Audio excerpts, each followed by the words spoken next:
I am tired, but doing okay. Yeah, same. I hate it when I do, like, specifically in here for some reason, my makeup does not look like I want it to look.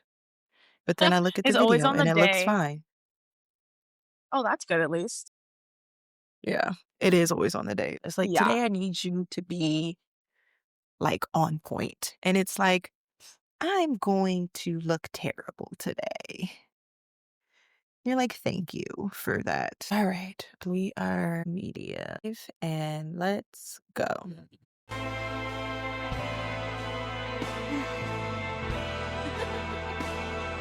I'm dead.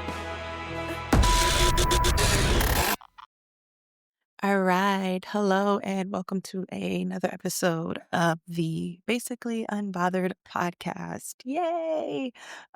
Today we are joined by Lauren Marie. Hello. Hi. Hey, I'm so excited to be here. I mean, I'm so excited too. I was like, I've been in like a funk the last couple of days. And then I was like, I just got to make it to this podcast. And I'm excited because I'm so excited to have you on. And I have a couple people coming on. And then I'm actually going to switch my format. So, like right now, it usually drops on Fridays, but I've been doing a little research with the help of a robot that some people aren't always feeling. Um, but I really was like, okay, what day is best for, certain podcasts to drop? And it was actually really helpful. Really? Yeah. It was like, oh, well, if you want to have, I use it to help with keeping my voice and my tone the same when I do my Yeah. social post.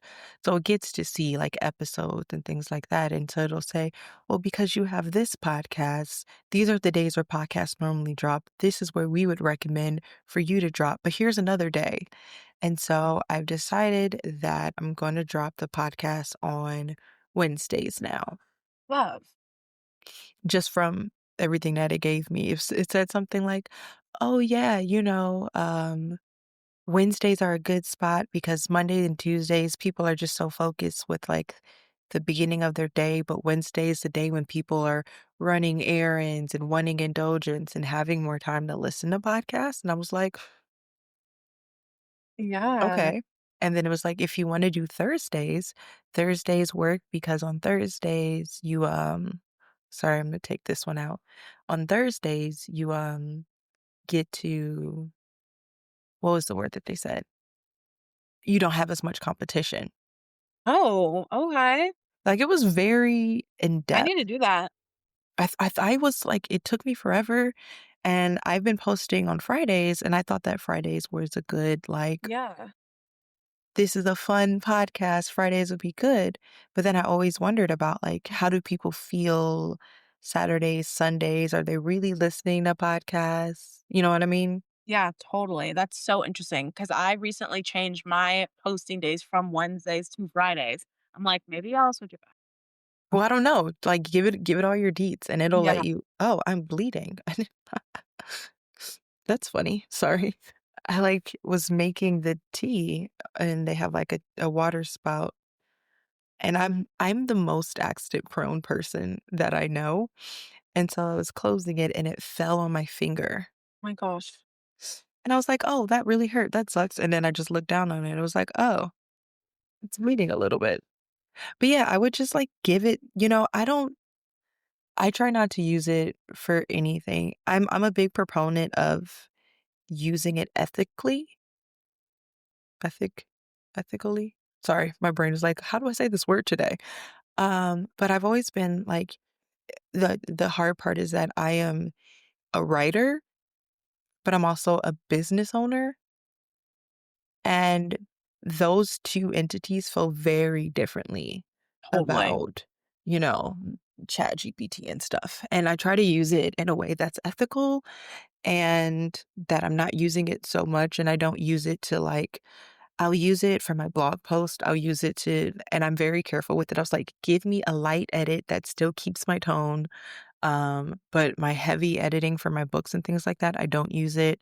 It's just a complicated space, but I do think that it can provide very good insights.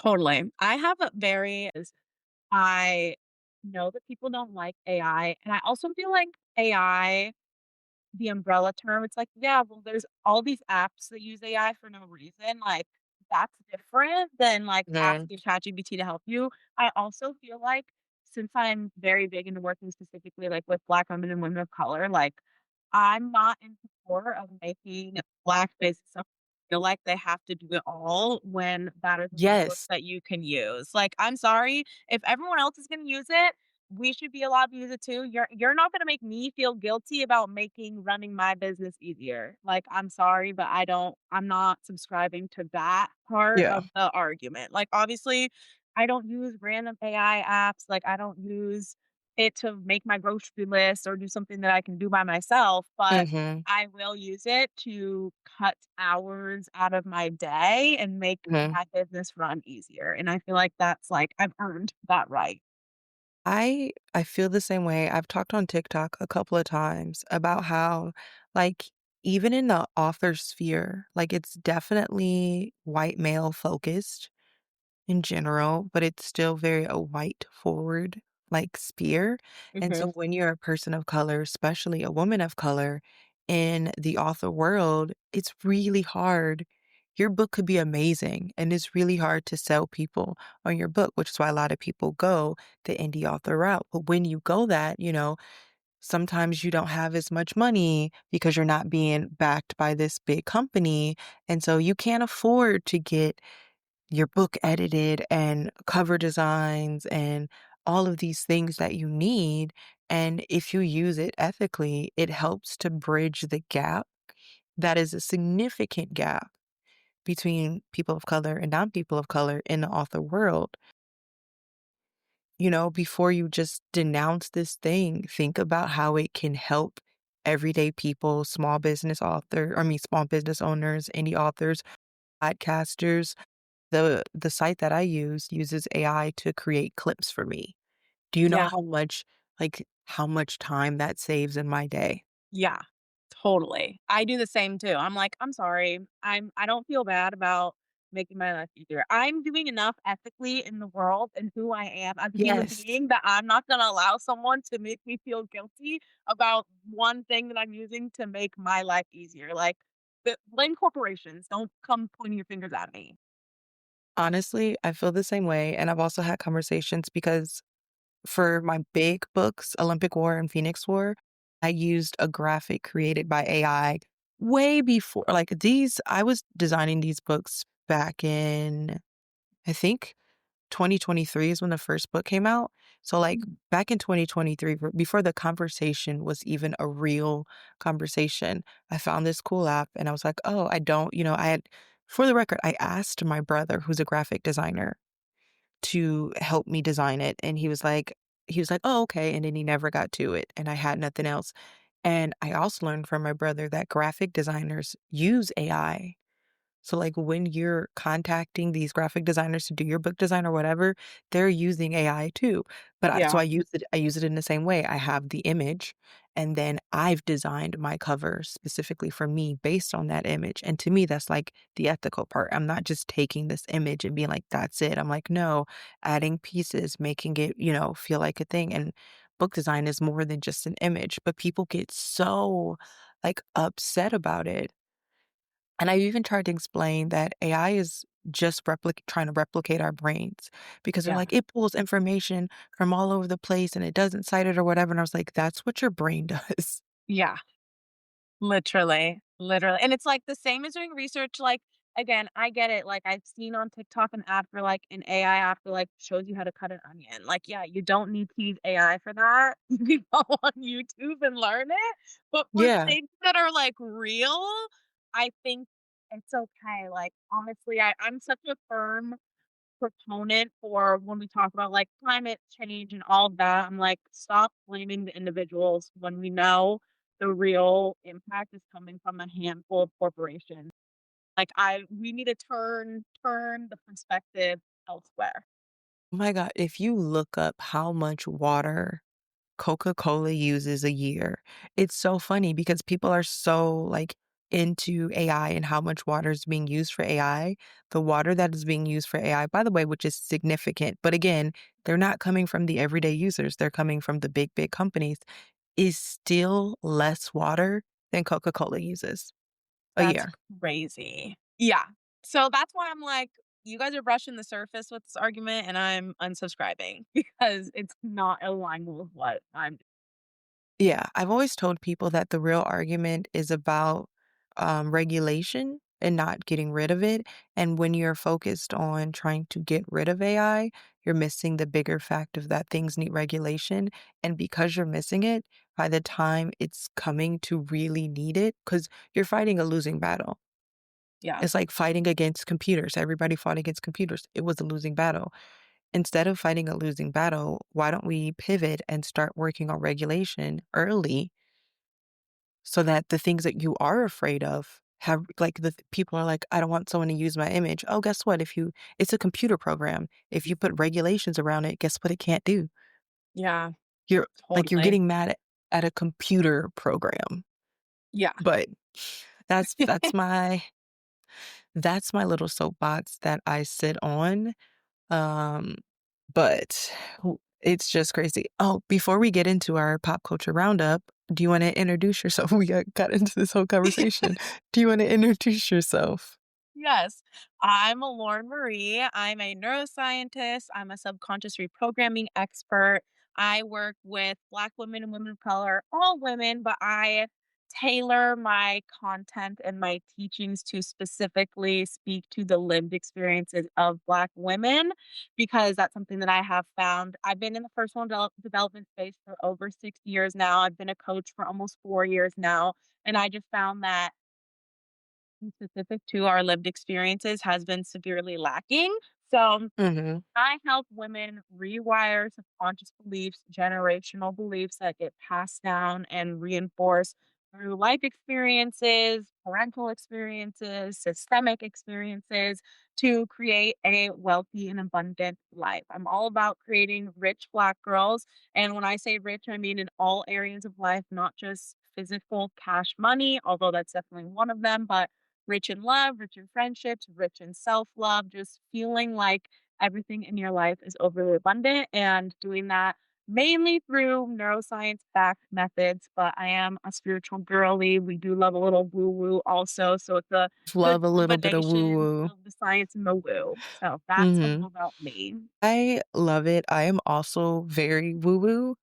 I've been that way for a really long time, but I love like you said, what people don't know is there's also like a science backing to some of the things that people think Yes. are like crazy. And it's like, oh, well, did you know that long time ago, this herb that you're like, why would people use this to heal themselves was the only way that you could heal yourself?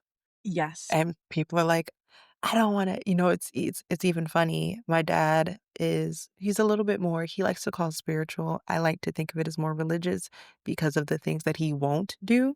Mm, So, like, he won't celebrate Halloween, and other certain things. And, his family background is that his grandmother, so my great-grandmother, was Native American.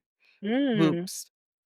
And, like, Michigan Native American, which I don't know if you know that, but, like, Michigan has several, like, Native American tribes that originated in Michigan or, like, were in Michigan, yeah. um, and so he, um, he won't use sage, Wow. Okay. and I was like, "Dad, you realize that this is a part of, like, your culture? I mean, like, you're not Yeah. connected to your culture because we don't have any connection to that, and Native Americans are also, as they should be, very kinda strict about what blood percentage you have to be considered or whatever. But I was like that's part of your like your grandmother's heritage and history and everything like that.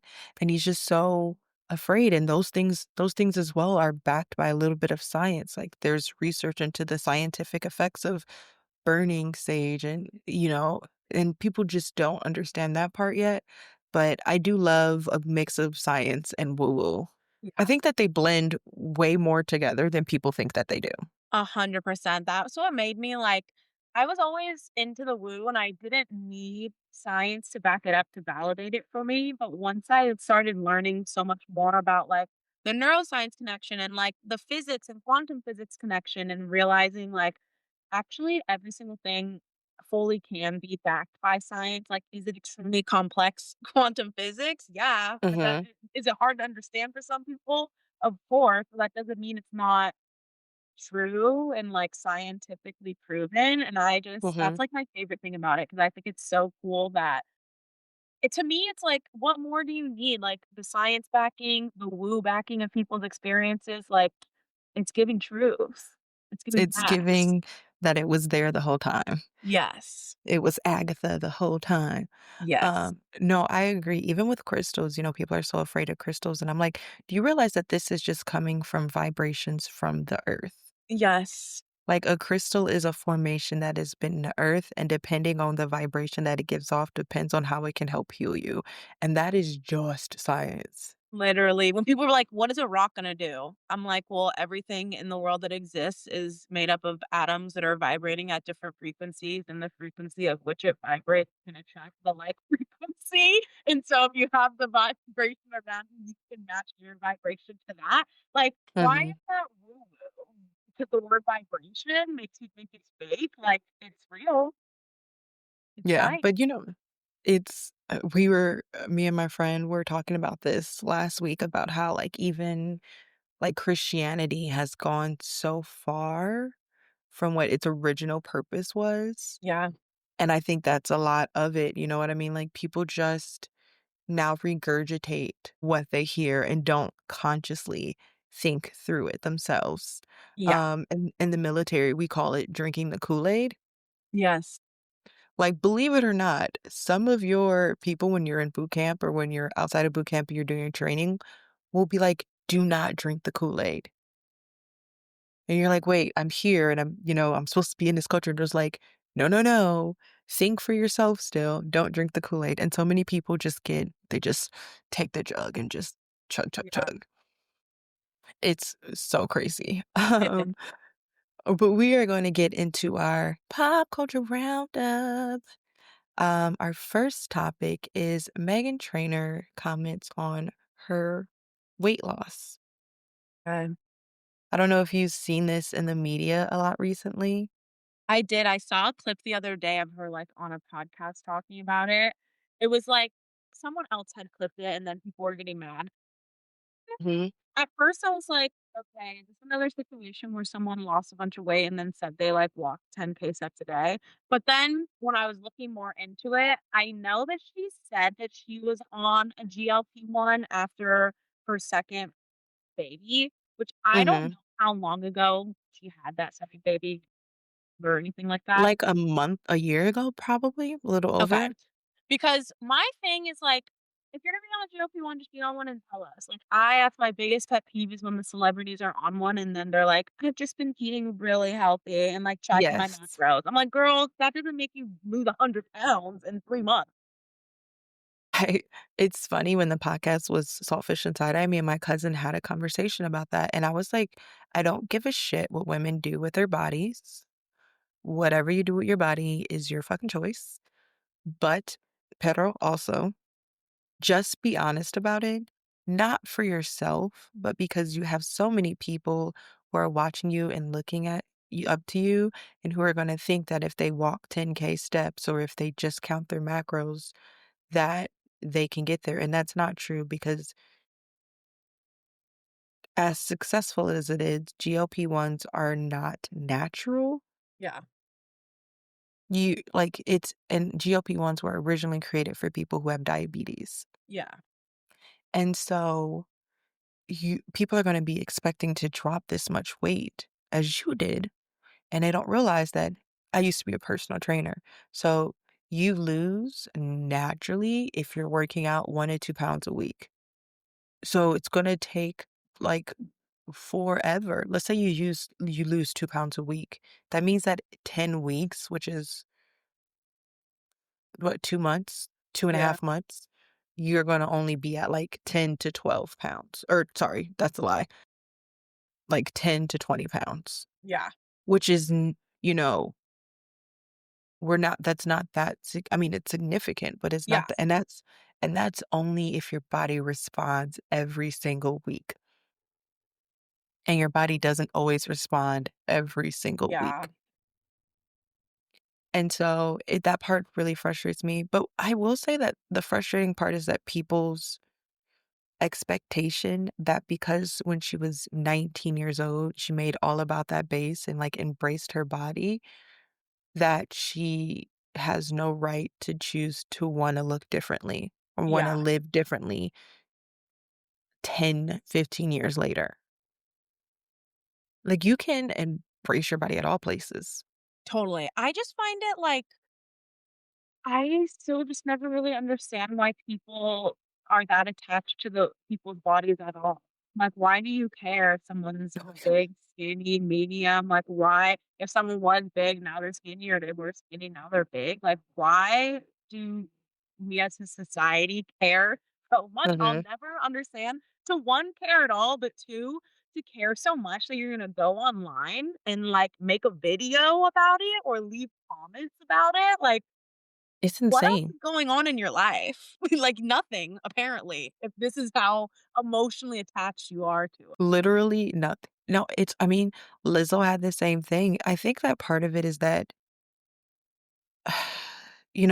we talk about, like, a parasocial relationship that you'll have with other people, and when you start off embracing your body as a thicker body and you come out, people feel like you're one of them, and then when you change how you're living, people then don't feel like you're one of them, and they, like, rebuke it, and they're like, "I thought that, you were one of us, and we were just embracing our body as it was," and I was like, "You don't r" you know, yeah, they made a song about it, but you don't really know how they felt, Yeah. or you don't know if they were eating even going back to I don't know if this is in here as well, it's not, but even going back to, like, Ariana Grande even, and how Yeah. people are making comments about there, and they're like, "You were healthier before," and she's like, "Actually, I was drinking a lot on a whole bunch of antidepressants, so was I a" why do we as people think that we get to decide what someone healthy is, you know? Yes. I've dealt with that in my life, like, I was very, very skinny when I was younger, and so when I started working out and I started doing the protein and everything I wanted to do to put Yeah. on muscle and weight or whatever, I would post my progress photos because I was happy. I worked really, really hard to get to where I was. And people would always say, "You look so unhealthy when you were skinnier." And I was like, I was, or no, they said, "You look much healthier now." And I'm like, you guys don't even know. Like, you don't, it's people think and they come up with this assumption of what they want you to look like. Yeah. And then they just put that on you forever. So, Yeah. like, for instance, I could look like this now. I've been really into yoga, so my body's probably gonna change again because I'm not doing heavy lifting anymore. I'm focusing on stretching and stability and everything. So, in a year, someone's gonna be like, "Oh, her body has changed and she's just trying to fit this beauty standard." And it's like, no, my life changed. Yeah. What I wanted to do fitness-wise changes all the time. Totally. It's definitely like a projection that people feel like. I feel like only people that are severely unhappy in the bodies that they're in right now Mhm. feel that strong emotional whether because it's like, if you're too skinny, people are gonna be mad. If you're bigger, people are gonna be mad. If you don't look like you got plastic surgery and, like, 360 lipo, they're gonna be mad. Like, there's one body type that people have deemed okay, and, like, if you don't have that, then people are gonna be mad and you are unhealthy or whatever it is. But in reality, someone who's okay with their self-concept and their own body does not care. Like, I've never once looked on social media and been like, "Oh gosh, she looks so unhealthy right now." Like, I just scroll about my day because 'cause I'm not really concerned It about like, someone else's body. no, it doesn't really matter. On to the next topic. Speaking about women's bodies and the changes that happens, Cardi B had her baby. Yeah. I did not know that this was her 4th child. Yeah, she has 3 with Offset. I missed 2 and 3. I've only known about Culture. I did not know Culture had siblings, I missed 3. I knew about 1 and 2, and now we're at 4. And this which one is is crazy. I mean, I'm loving it. I'm hoping that this is gonna be a totally different experience for her. Yeah, I hope that it's, like, a loving, beautiful, faithful relationship that's full of, like, love and light, and that she's happy. Like, I Yeah, definitely like, love you and deserve it. support exactly, like, I love the idea of women who had unfaithful partners and had, like, children with them, finding a new and better partner and, like, being able to have a child with that partner. So Mhm. I hope that it's everything that she wants it to be. I thought it was so random, but I don't keep up with, like, necessarily what she's doing. Literally, suddenly, I just saw that she was pregnant with this, like, new man, and I was like, "Oh, okay, a lot's happening, a lot's changed." I only I only knew, um, because of her court case that happened earlier this year. My gosh. She was talking, like, back then it was about I think back then it was for a different pregnancy, Yeah, but it was everybody was circling around that. I'm just so excited for her. Like, I'm hope it's giving, Cassie leaving Diddy and having a significant other that she feels yeah, comfortable with, Ciara living, um, Future, and being in a relationship. I love when people I hate second chance romance. Like, second chance romance books gross me out. yeah, I love it when the book is, "I had this horrible person, I left him, I got a new person, and my life is so much better." yeah, Like normalize leaving them the first time. normalize it not being okay, and that's fine. Yeah, normalize them saying sorry as they should, and then moving on and being like, "Yeah, you should have said sorry, and I'm still moving on."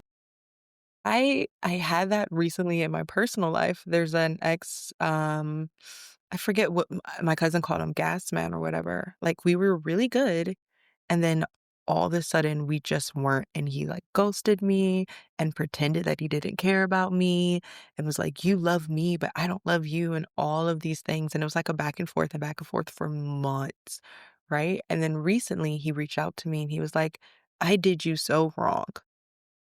And I gaslit you, and I pretended like you didn't matter to me, and all of these things were all in your head because I couldn't, man up or whatever." Yeah, I'm not gonna air all his business out, but that was what happened, and I was like, "Thank you for saying that. I know that that was really hard for you, and I care about you as a person, but if you would have just told me that in the beginning, I would have given you the space to deal with what you needed to deal with, but everything that you've done and every way that you've treated me, and I'm I am a I don't like this about myself, but I will, like, ride it until I cannot anymore. yeah, Although I saw a singer say that, and she's like, "Because I'll go through it further than other people might, but that's because when I know when I'm done, and there's no going back." But I was like, I'm happy for you. I'm happy that you came to this conclusion, but you can stay over there. yeah. I release you with love and light. Yeah, yeah.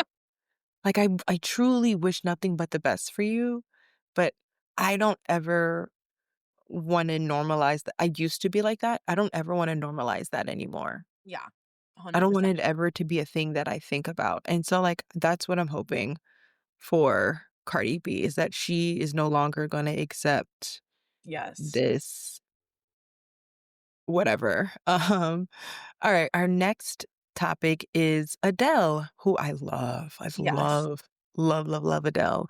Adele is making her acting debut in a Tom Ford remake of Cry to Heaven. Now, I've never heard of Cry to Heaven in my life, Me so neither.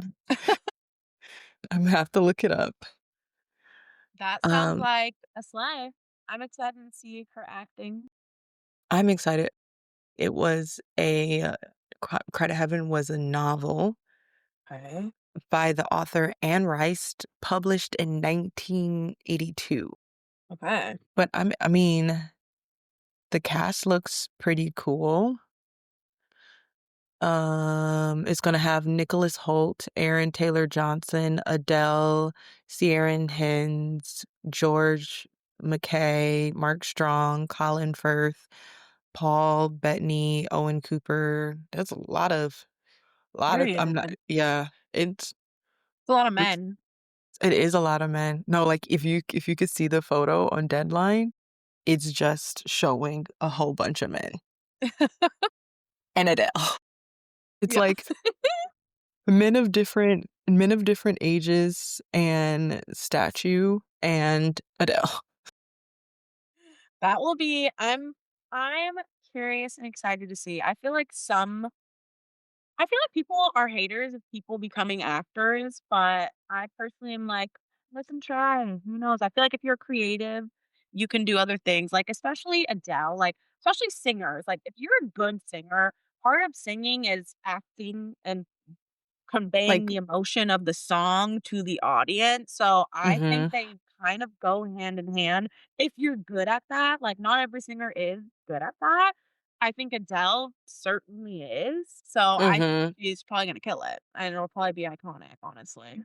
Oh my gosh, I'm excited. It says the story touches on themes of identity, betrayal, love, and the pursuit of artistic and personal freedom. Mm, And apparently the author of the novel was is also the author the screenwriter? no, like the author of Cry, what is it? Cry to Heaven, who is oh, where did it go? No, it went away. Anne Rice is an adaptation of Anne Rice's novel Cry to Heaven, but it says that Rice is also the author of Interview with a Vampire? Really? I have to look this up. I've never seen it, but I wanted to my That whole name life. sounds familiar, Anne Rice does sound Yeah, it's Anne Rice is the author of the original book, Interview with a Vampire. okay, tea. Like, now I have to see I don't Yeah, even I'll like be in going to attendance. yeah, I don't even like going to the theater anymore unless it's, like, a big thing, but I'd go back to see Adele Yeah, make her I'll movie. be there. I am always particular, but I think that in a movie this I mean, some people have disappointed me, namely Beyoncé. I'm not a Beyoncé fan, I'm gonna put that out Just put there. that out there. It's not that I don't think that she's talented or beautiful or any of those things. I just think that I love music. Like you were talking about earlier, I love music that comes from like depth and pain or like what you really experience or what someone else experienced. And I feel like a lot of her music has just been what's trendy. Yeah, I feel like Lemonade was her last good. Like, Lemonade, I loved. Like, I was like, "Yes, you better out your cheating husband." Don't love that she got back together with him, I feel like that really lessened the impact, but I like that one, and anything since I've been like, "Okay." I've been out of it before Lemonade. There are some songs from Lemonade was just it was such a cool concept, but then I listened to like some of the songs. What's the on the floor, something, something on the floor. It just like, hold on, I have to look it up now because I have to tell you. I listen to it because even though I don't like it, I always try to give it, Yeah, give it a chance. yeah. No, which one is it? Maybe that's not Lemonade, and that would explain a lot. Let me see. Pray You Catch Me, I like from Lemonade. Sandcastles, I Love like. Sandcastles. Yeah, I will say not all of them, like, Lemonade is kind of like a story arc, so on, like, the rave Yeah, part, I'm like, "Okay, these songs, eh." It's, like, the more deep ones lyrically, those are the ones that I'm like, "These are really good." yeah. But there's like I had a friend and he said basically he was like, Beyonce made an album for people to leave their husbands, but she didn't leave her husband. No, literally. What? And I would die for her to get on stage, get to a podium, and explain why, because from my perspective, no offense, I don't wanna judge people's looks, however, Mhm. Oh, yeah. do you mean first of all, what do you mean you're with Jay-Z at all? But what do you mean you're with him after he cheated on you? Have you looked at him? Like, someone that looks like that, Like, you're have gonna you allow to cheat on you? Oh my god. That's You know, there's crazy. so many theories about how they were actually dating really early, and there's some grooming theories that Really? have gone on there. I mean, their age difference is significant, Yeah. and there's a lot of conversation about them being a power couple for, like, money. 100%. Like, definitely think so. Definitely think there could I mean, I think that Hollywood is an extremely shady place, like, with depths Mhm. that normal human beings can't even, like, comprehend or think of because it Right. seems, like, out of this world and insane, but it's not there, like, it's Yeah. normal. So, I wouldn't be surprised if there was, like, threats to success and things like that, and Mhm. so many other crazy underlying things. No, I agree, but, like, so her acting is just not I mean, there's times where it's like Kim Kardashian's acting. Her acting is not terrible when she's acting like a person she knows to be. Yeah, Like, if she's mimicking her mom or her sister or whatever, but outside of that, it's abysmal. The same thing with Beyoncé, like, it's so, like, her being in Lion King, I don't have words for how I yeah, like, yeah, the fact that you made Donald Glover, AKA Childish Gambino, act down to me, I cannot forgive that. But yeah, I will say that with Adele, I don't think Adele doesn't give me the you know, mm, some people are doing it just because they can or because they had this dream and they just wanted to do it whether they're good at it or not. I think Adele is the type of person who's gonna, like, fully commit, train for this for months, if not years, you know what I mean? yeah, Before she puts herself in that sphere. totally. Kind of like Ariana Grande. Yes. Right, before she got back into acting, she was like, "I did vocal, coaching to change my voice. I did acting class. I did dance cl I knew that I wanted this role, and I did." I think that Adele would be like that, and Beyoncé would be more like, "I'm Beyoncé, Yeah, like, I'm gonna show up and I'm gonna speak into this microphone, and I'm gonna give you nothing. and you're gonna love it." And y'all gonna eat it up, you're gonna pay me millions of dollars. Thank you, sign the check. Yeah, um, but yes, so our next I'm dying laughing. Our next topic is that the first trailer of The Devil Wears Prada 2 has dropped. Oh my gosh, I literally cannot wait for this. First of all, when I watched it, it genuinely looked like, Meryl Streep has not aged a singular day. She I looks know. same with Anne Hathaway, honestly, like, they literally look the same as I they was did in the first one. Yeah, I was like I mean, I noticed, like, I have them now, which is why I noticed them. I have, like, my laugh lines right here, Yeah. so I noticed that, but outside of that, I was like, "Ma'am, did you just hit copy and paste from decade to decade? Like, No, literally. is this the real Interview with the Vampire?" It's giving, like, 5 years later, not I mean, how long has it been since the first one? Oh my gosh, hold on. It's been A I don't long even time. yeah, I don't even know if I wanna say it anymore, because it'll age me as a person. They're not showing me oh my god, that no. No, you don't wanna know. When did it come out? 2006. My gosh, so it's been almost 20 years, It'll like, be 20 years it'll be like the when it 20th comes year out. anniversary yeah.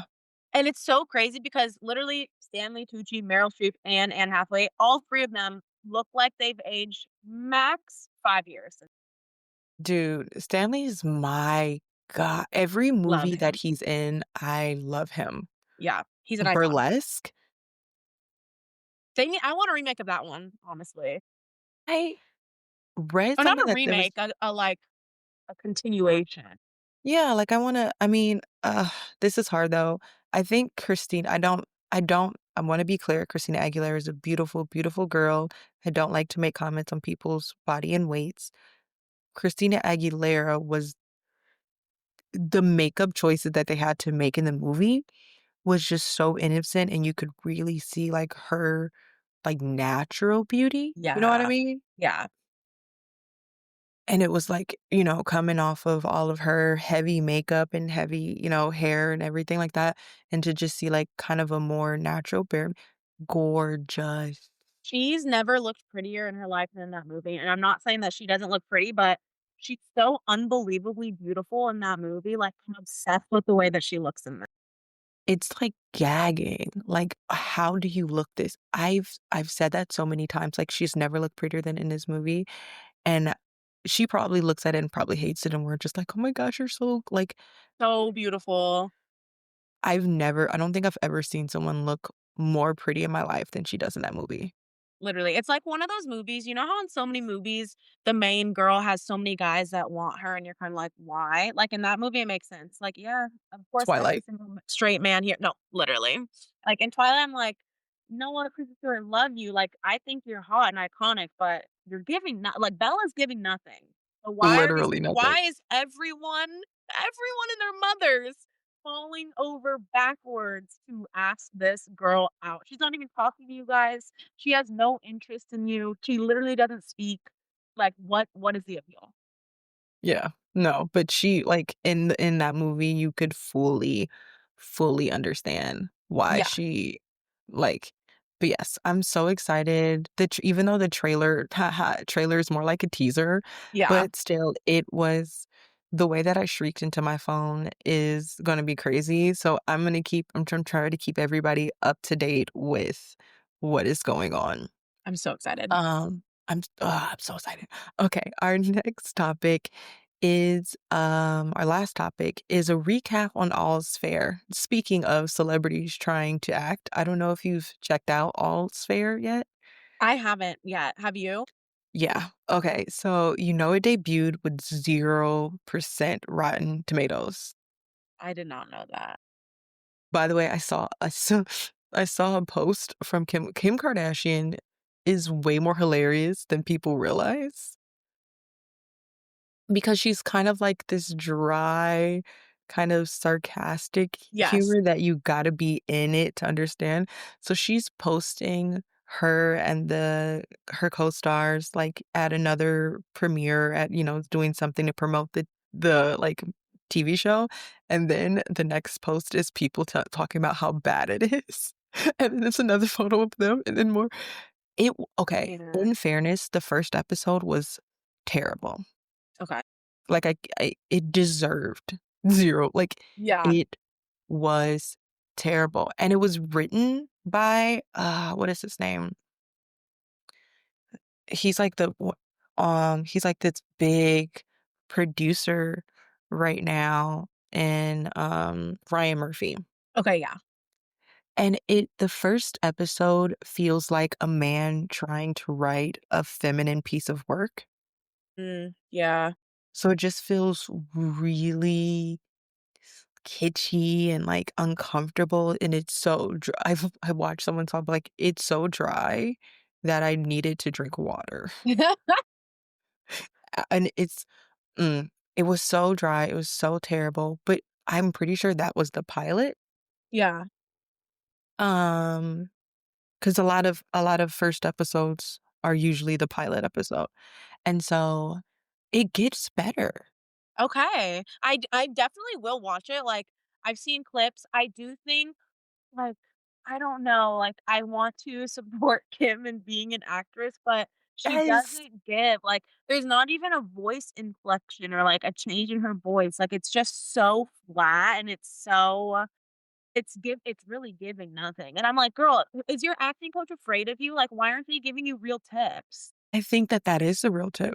I think that, like, when you go to a singing coach, right, they don't try to make you be something that you aren't. They teach you how to, like, if you're an alto, they're not gonna be like, "We're gonna hit you at soprano 1." Yeah. They're like, "Let me tell you how to use your voice as an alto," right? I think that her acting coach is like, "You're gonna be able to do 1 role or, like, one specific thing, Yeah. but we're gonna teach you how to be the most dry, monotone person," and it kind of works Okay. because everybody else around her is so expressive, and I mean, it honestly, it worked really well in American Horror Story, but American Horror Story is really campy, Yeah. but everybody around her is so expressive that, like, her being kind of dry just feels like her personality. Yeah, and, like, that fits her character. It fits, because she's kind of like I don't wanna give anything away, but, like, something happens to her, and they talk about it in the show, but she kinda, like, doesn't emote, and they're like, "You need to start feeling this and get angry or whatever," and she's just like, "No, I'm just gonna push through," Okay. and even, like, the feminist part of it starts to work better. Yeah. There are some, like, jaw-dropping moments, and I also wonder if Ryan Murphy made the 1st episode terrible on purpose, because everybody's talking about it, True. And and he's been in the game for so long, like, I feel like Ryan Murphy is like I I feel like he's a genius at camp. So I don't know if he gets away from the camp aspect of the show, I don't know if it's gonna, like, hit, but, like, when he leans into camp, it's he is number 1 in my household. Scream oh my Queen, gosh, like, yeah. those are iconic. I'm gonna see if I can find the thing to talk to, like, read it to you or whatever. Because best believe that follow Kim Kardashian. A lot of people don't like the Kardashians. No, Get I do. I d I think it's when you're in a business mindset, Yes.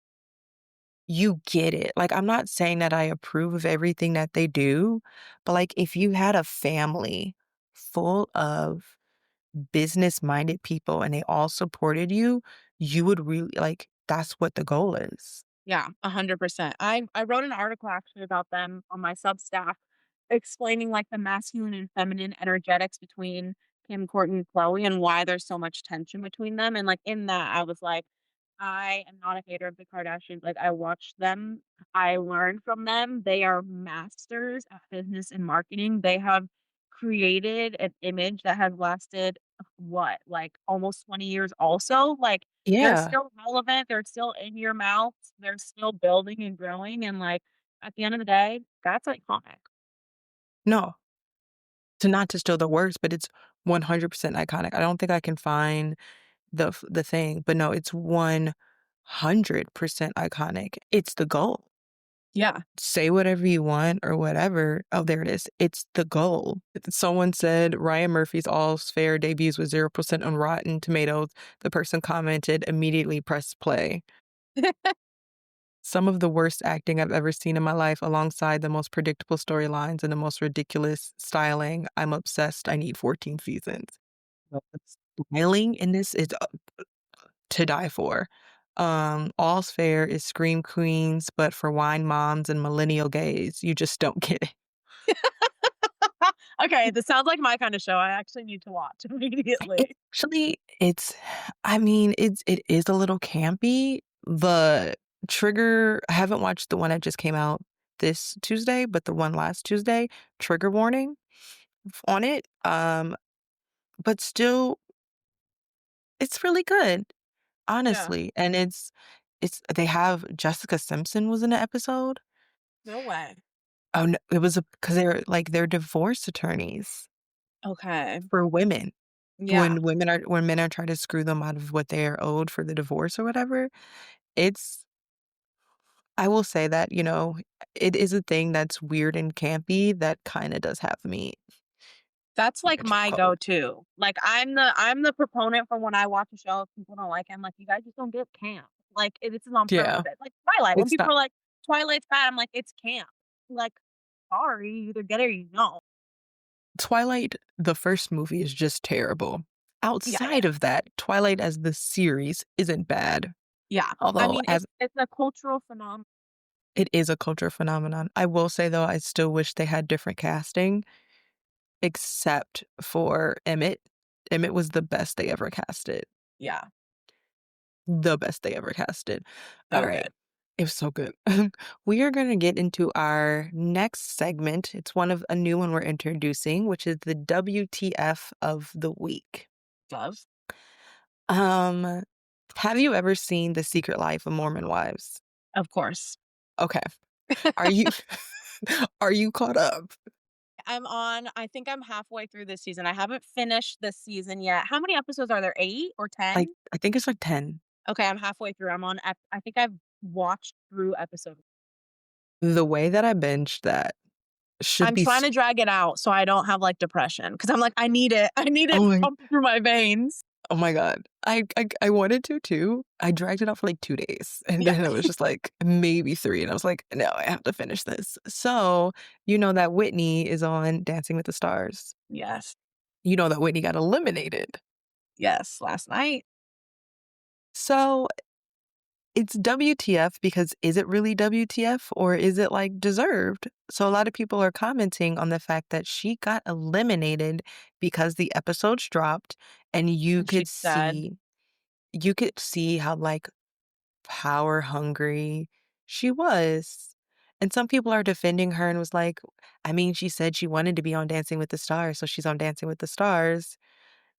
And some people are like, you kind of got what you deserved there. yeah. How do you feel about it? I love this question because I'm avidly into Mormon Wives and Dancing with the Stars. Okay.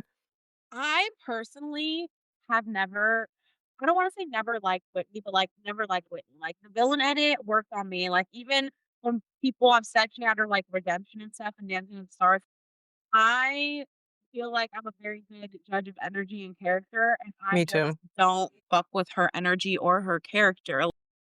Does that mean she's not successful and ambitious and blah, blah, blah? No, like, she's still going off. Obviously, she's making money, she's successful, so, like, my opinion doesn't actually matter. However, I Mhm. still have one. And, it is that yeah, I don't think I never wanted her to win Dancing with Stars. I always thought her energy was, like, slimy and gross. I wasn't Mhm. surprised when I saw like, on Secret Life, she's always in and out, she's always complaining, like, "Girl, then leave." Like, obviously, you care more about the publicity and being on the TV show than you Mhm. do about whatever your complaint, your mental health or having good friends or whatever you complain about. It's like, there's not a gun to your head making you come. So you're making that choice every day to show up. Stop complaining about it. Either show up or don't, but don't show up, complain, leave, show up, complain, leave, come back for Dancing with the Stars, and then expect to win and get votes when this is a show where you win from people voting for you. You're right. She should've expected, like, maybe she didn't think that it would come out in conjunction with, like, at the Yeah. same time as Dancing with the Stars, but you should have I would've gotten ahead of it, like, as soon as it dropped, I would've been like, I see it differently now, I'm so sorry. Back then, I was just, like, in a bad you know what I mean? Like, I would've Yeah. PR'd the fuck out of that. She didn't, She doubled down. and it's Whitney and Demi both gross me out. They give me very icky vibes. I also think that I like to think that I'm a good judge of character. I make mistakes because I have a big heart, and that gets in the way. But Whitney has always given me and not to talk because Secret Life of Mormon Wives, they quote way too many psychological terms without having any understanding. Like, they use narcissist like it's just a button. You know, that Yeah. lizard, lizard, lizard. Yeah. That's the narcissist, narcissist.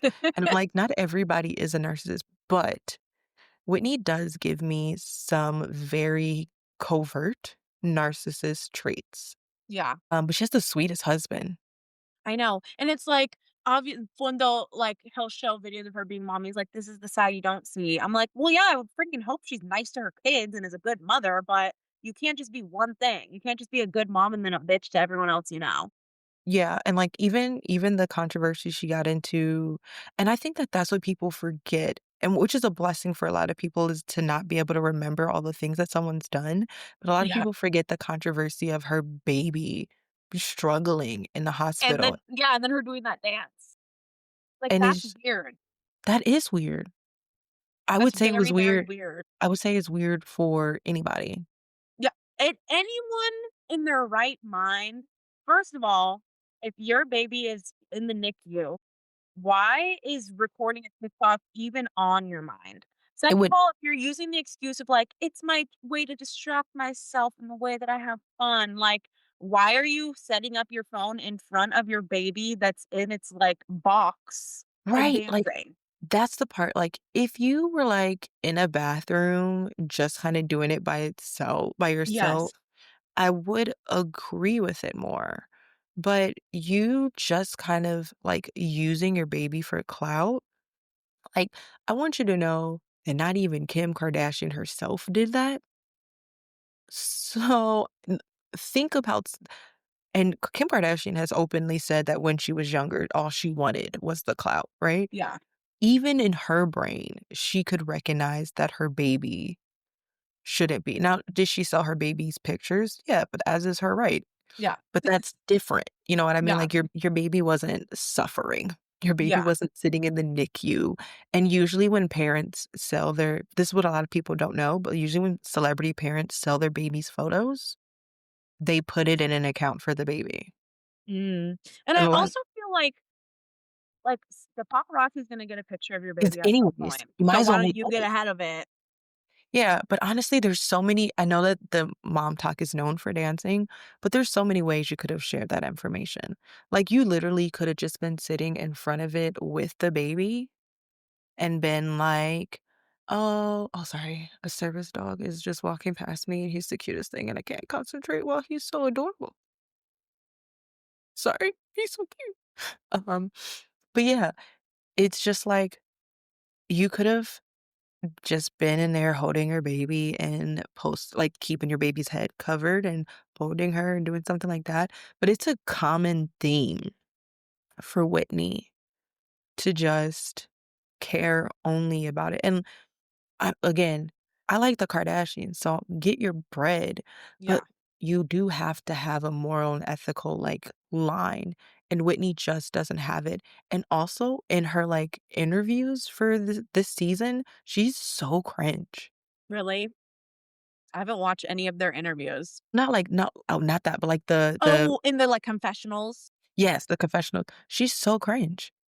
She's always so cringe, like, that's the thing, I'm like, I feel like she's so inauthentic, and that's the one thing that I put Mhm. above all else, like, that's why I'm like, I like the Kardashians because 'cause they're very authentic, like, at the end of the day, you might not agree They with are what who they're they doing are. or whatever, but they are who they are, and they're not trying to hide it, and they're not trying to be fake or anyone else, so I Mhm, respect that. And mhm, I don't think Whitney's authentic. I agree with you. Like, I feel like she's always calculating in her head, like, what's going to help my narrative, what's gonna help me get more famous, what's gonna help people talk more about me or get me where I wanna be. mhm. And she doesn't care about any like, what happens as a consequence of. Like, at all. Like, she will do whatever. And again, it's even more gross because, like, with the Kardashians, they had fights, but they were family, but they always had each other's back at the end. She doesn't have I mean, she has Demi's back, but that's because she sees this alliance, Yeah, right? She doesn't have anyone's back. And that was proven when they did, what's that, like, game show or whatever where you have to stay in the Bedrock by Cozy Earth. oh, okay. So they did the Bedrock challenge, and basically you just have to stay in the bed, and then they give you breaks, to go to the bathroom and all these things and eat, and they decided they were doing this while she was doing Dancing with the Stars, by the way, which is outrageous Yeah, to me, personally, because like, yeah, you're supposed to like, you don't even have you said you wanted Dancing with the Stars so bad, but you don't even have the commitment to stay with Dancing. Demi does they do, like, lie detector tests because, they did the lie detector test or whatever, yeah, and they asked me if she thinks that, like, Jessie is a good hairstylist, and she again says no, and I'm like, first of all, I would have vetoed that question. yeah, Secondly, I put this on everything. You can't call someone your best friend if you don't believe that they are great. yeah, And Whitney just co-signing and laughing about it, you don't have anyone's back. yeah, And that's why people are frustrated with you, and that's why people feel like you're inauthentic because you really truly you make these friendships, like you said, she's in and out, in and out, in and out. You make these friendships, but you don't really have any value in them because what you really want is just alliances. yeah. And I feel like she does a good job, like, pretending to be different versions of herself. So, like, people on Dancing with Stars, people try to argue and be like, "Well, Mark and her, like, have a good relationship."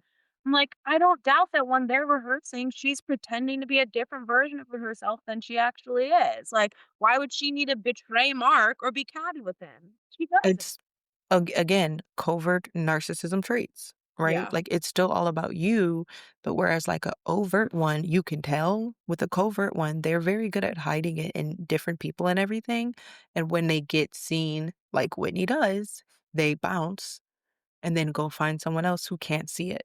Yeah.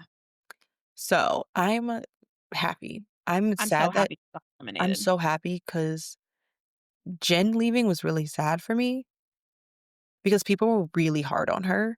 Yeah. And it was like everybody, kept talking about how some of the older dancers are older, and I can't believe that's amazing. She was 8 weeks postpartum. Yeah.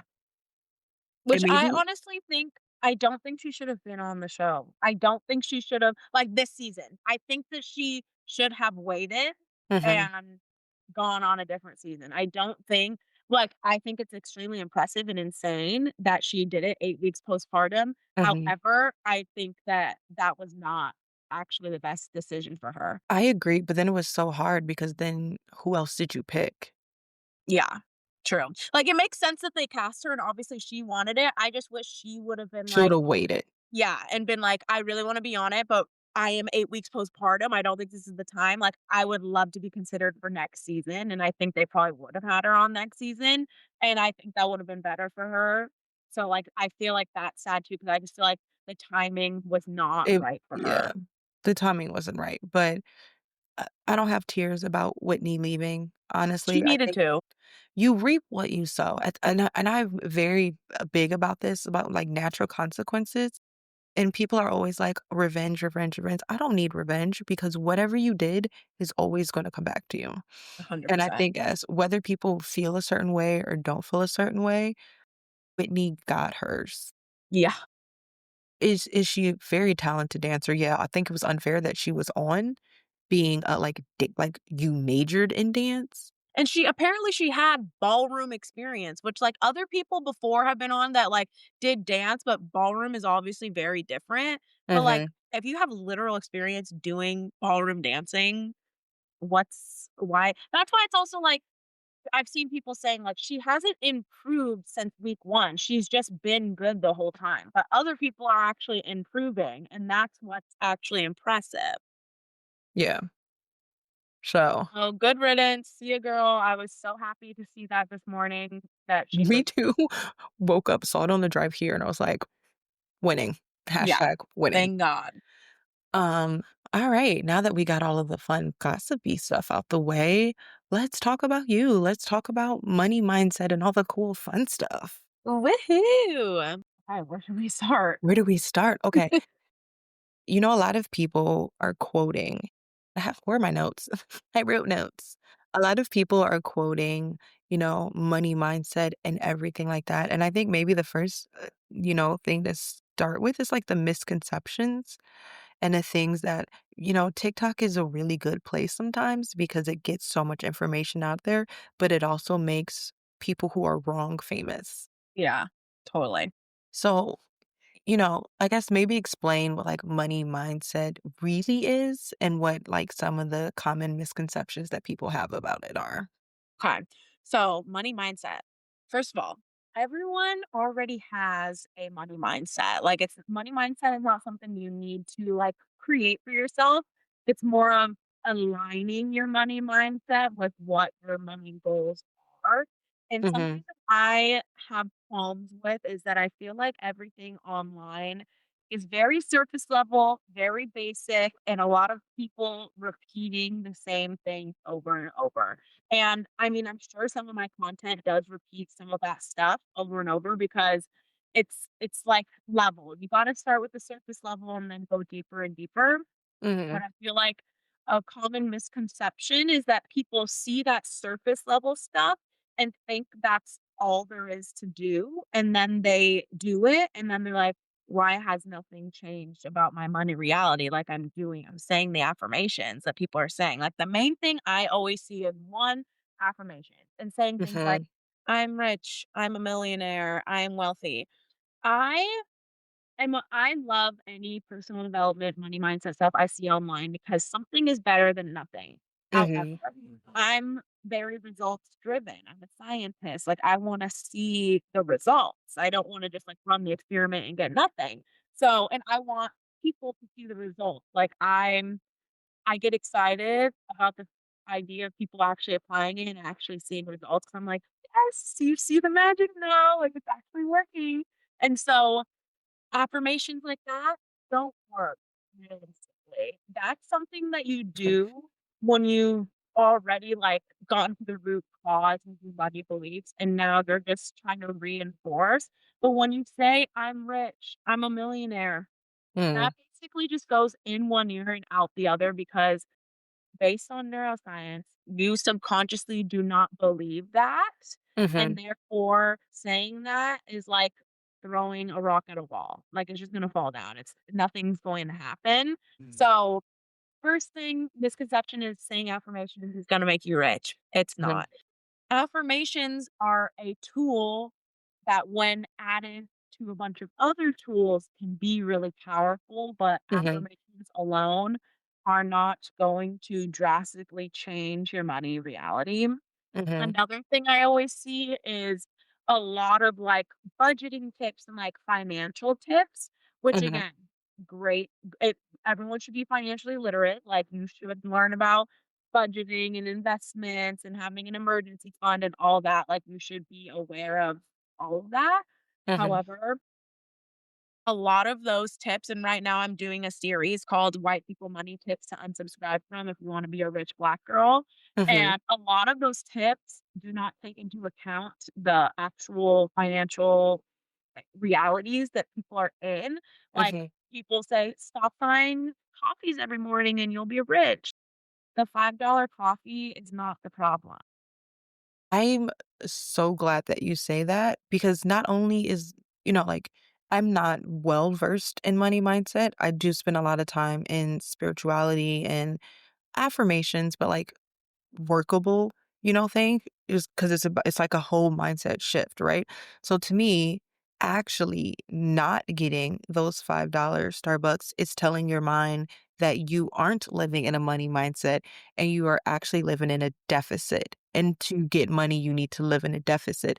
And to me, that's not like a step forward. You can always limit yourself without changing your like you can always limit yourself without changing that mindset. So, like, for me, I'm never saying, "Oh, I'm not gonna get that thing." I'm like, I can make some things at home."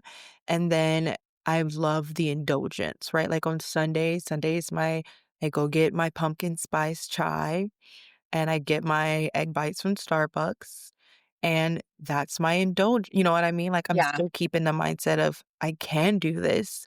My mindset is just like, this is gonna be like a nice special thing that I'm doing for myself. 100%, and that's exactly the way to do it. Like, there's ways to work around being in scarcity or being in abundance. And that all starts with your mindset. It doesn't Mhm, start with your bank account. And like affirmations, I will say, one, something is better than nothing. So I would rather someone say affirmations every day than not say them. mhm, However, what I always tell people to make them a little more powerful, instead of saying, I am rich, I'm a millionaire, turn it into a question because your brain is primed to answer questions. So when you ask yourself those questions, your brain throughout the day is going to be trying to find proof or answers for it. So instead say, why am I so wealthy? Why do I feel so abundant? What makes my life so abundant? And then mhm, your brain's going to search for evidence. That's just naturally how it works. mhm, Um, but yeah, like people think it's black and white. Think I have to budget, I have to do this. I one another really big misconception with money and money mindset is the belief that money only comes from your paycheck. And that's something that keeps people so stuck because money's everywhere. Money can come from anywhere. There are people that get inheritances. I have one of my one-on-one clients when she was 21, she got one of her uncle's entire inheritance. She had enough money to buy a house in full cash, have a bunch of money in like investment accounts, all that. People mhm, get random refund checks in the mail. Sometimes your tax return is way more than you're expecting. People find $100 bills on the ground. People will give you free meals. You might win a sweepstakes. People win the lottery. Like, there's an infinite amount of ways that money can come into your life. And by expanding your belief around that and Mhm. expanding what your brain sees as possible, just doing that alone, you will start to notice how money is coming into your life from all different angles. So that's a really big common misconception, just thinking that the only way you can get money is from your paycheck. That also leads to trying to control where money, and when you're very obsessed with how am I going to receive this money, you Mhm. block money from coming in. So you have to really release that control. Mhm.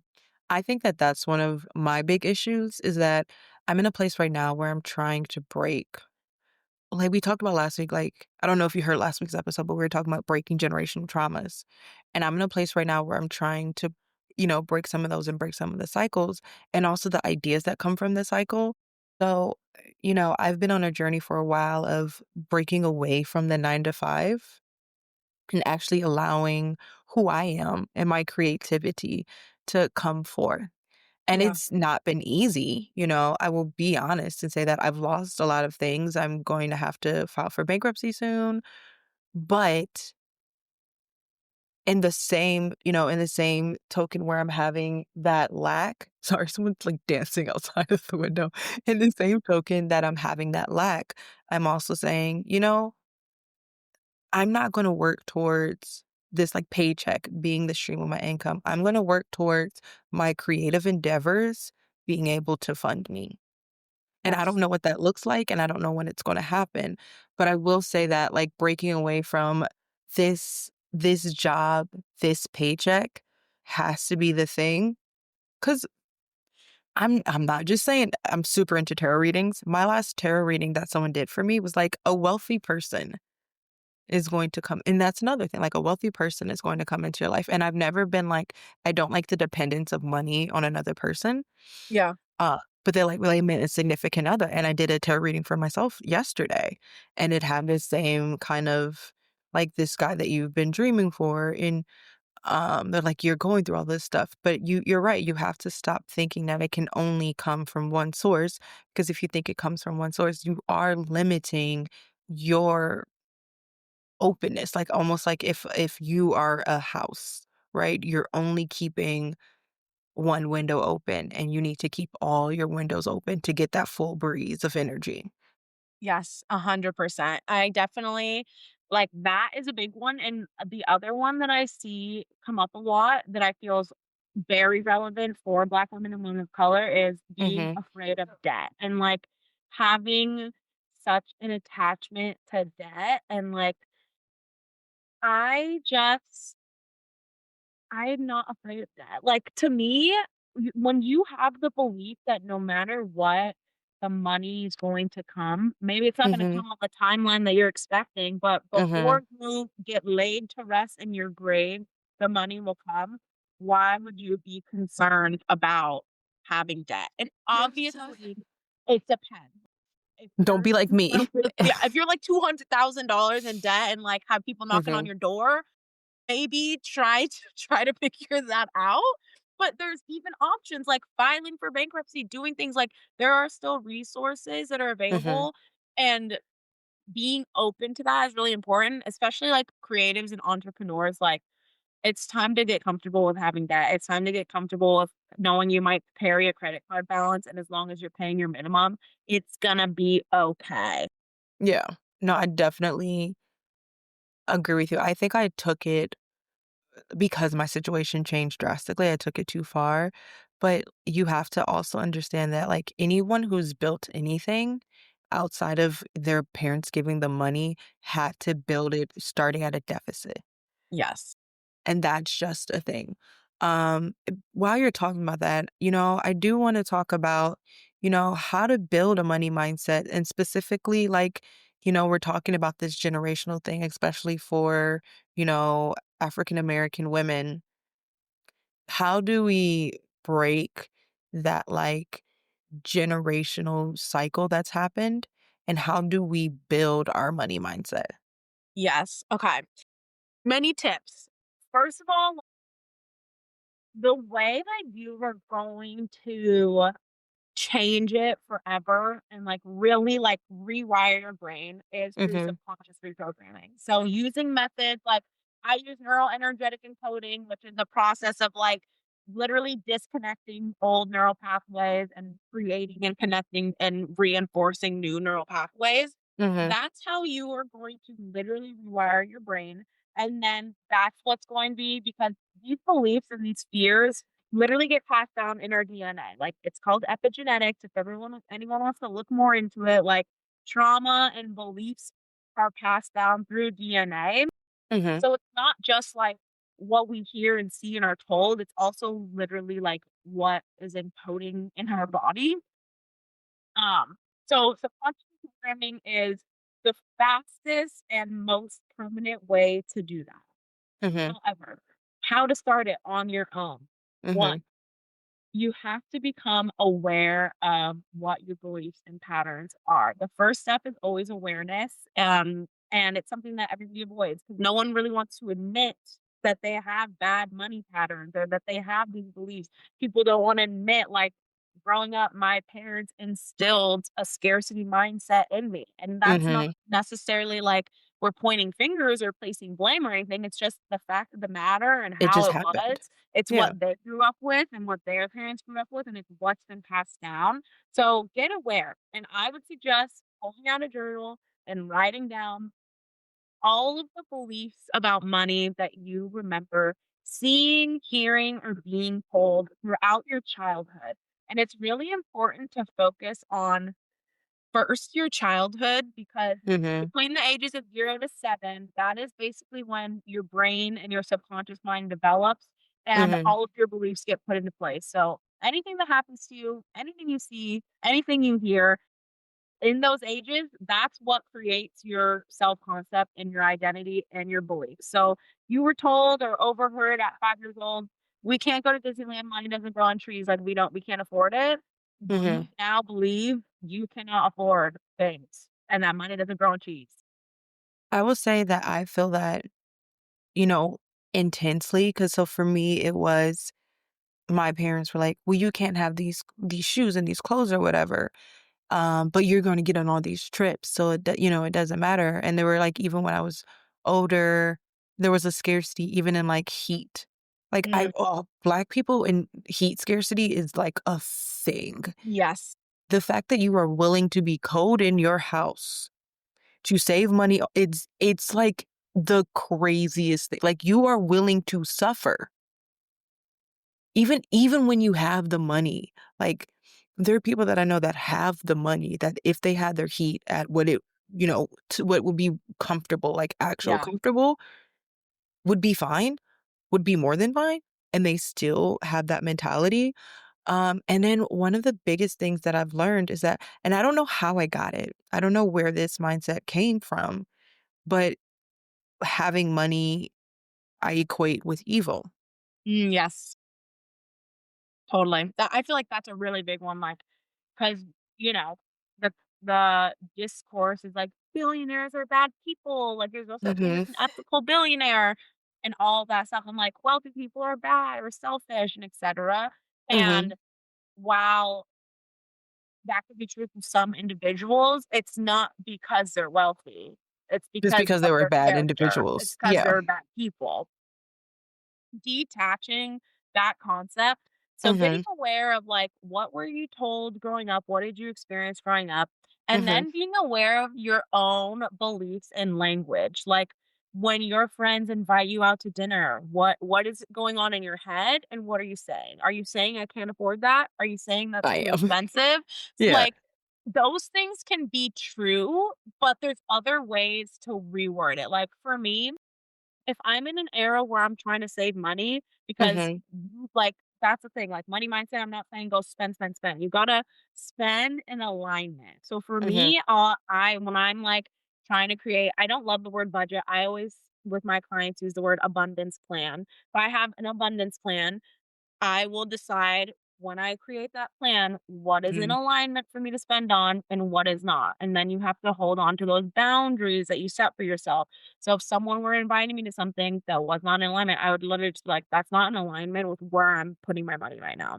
And that is That what you changes can say everything. instead of saying, "I can't afford it," or "It's too expensive." Because, first of all, technically, you probably could afford it. If you have a credit card, if you have a debit card, if you have a little extra, if you wanna go sell something online, like, you technically could, and you don't wanna exactly. You don't wanna reinforce that belief that Mhm, you can't, but that doesn't mean you have to go. Just say, "That is not in alignment with where I'm putting my money right now." So focus in on, like, what are your language? What are your beliefs?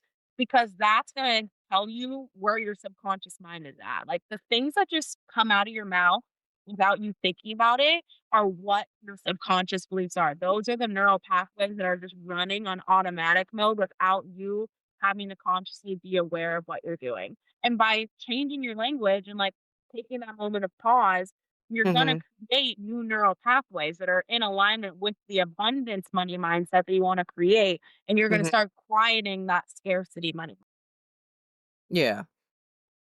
No, I totally agree. I think that I get caught up in that a lot, and I'm trying to change it, and it's so but, like, here's the thing that people don't talk about.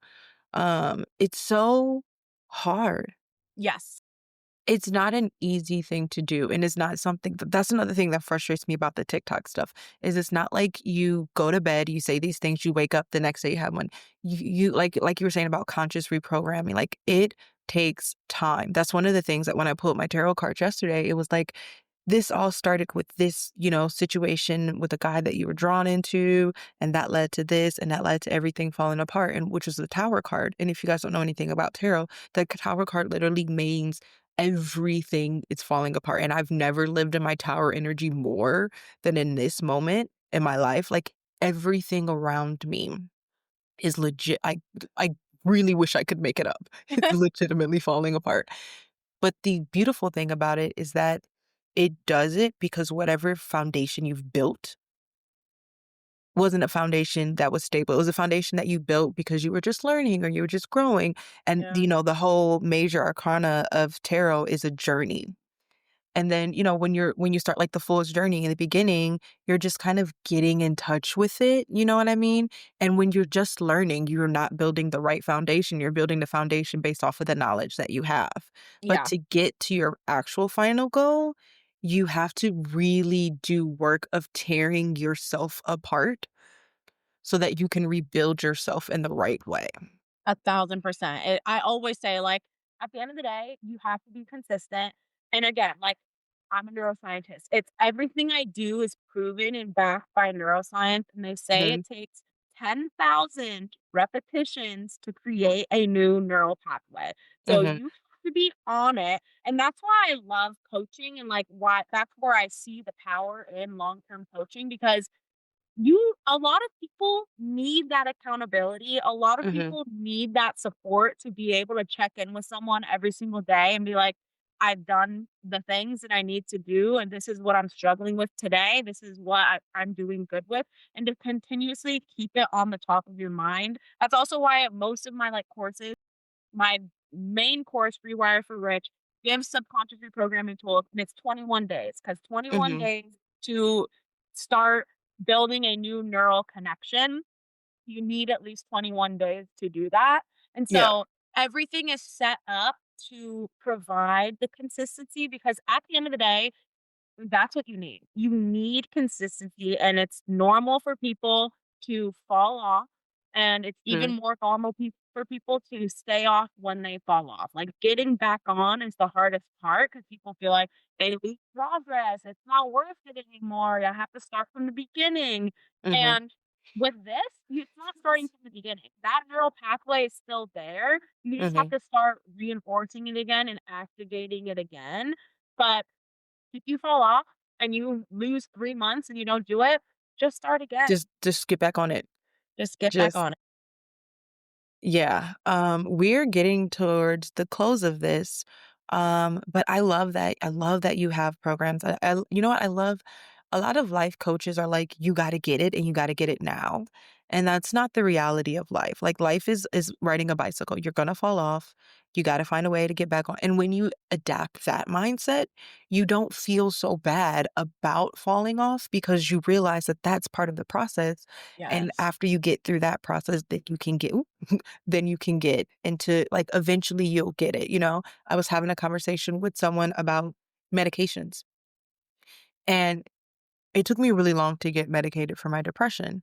And I had to realize that, like, I'm at this stage now, but there was a gazillion stages that got to me before here, and that's the same with everybody else. Like, I can't expect someone to be here when I had to go through all of this to get here. You know what I mean? Totally. So I love that mindset and everything. I want be able I want people to be able to find you. So where can people find you? Where can people, book these courses and everything like that? Yes, okay.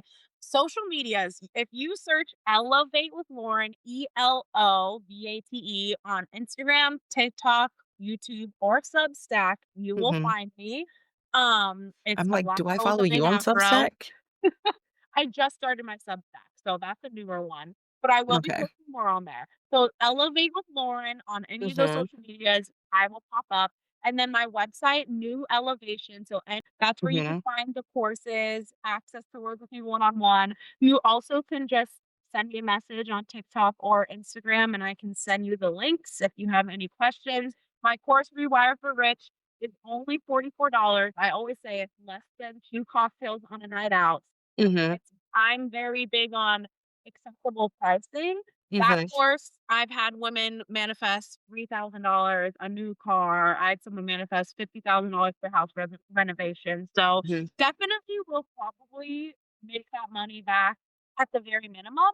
I would mhm, expect you would make way more back if you're actually doing the steps. Again, everything is backed by neuroscience. I don't mhm, want to put something out that doesn't work because to me that's embarrassing. A mhm, lot of people in the space don't feel that way. I've done mhm, many a course where nothing happened or changed, but I don't believe in that. So I do expect everyone to see shifts and see results with anything. I also have free courses on my website too that you can dive into there. All my content is like mini free courses. I give a lot, you guys. I mhm. give a I lot love for that. free. So yeah, Elevate with Lauren on any of the platforms, newelevation.com for my website, and my DMs are always open on anything you can send a DM to. I will be checking it. So if you want to reach out, have any questions or anything, I'm always there too. Perfect. I literally just follow you on Substack because 'cause I'm also on Substack. Yay, okay, I'm gonna follow back because I need more people to like read. Yeah. I do, like, a blog, and then actually this gets published through Substack, so actually I'll be able to tag you. Oh my gosh, amazing. Yeah. Yay. So it'll be exciting. Alright, thank you so much for talking. This was amazing. I wish that I have more time. I'm definitely gonna have to invite you back because I this would love was to. so much fun.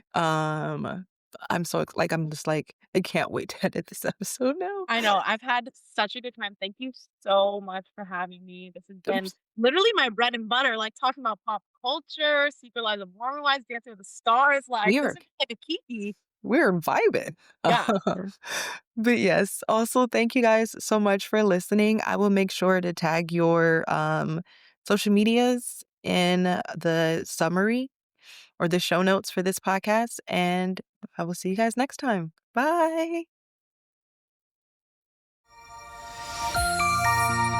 Pure Tifa Podcast.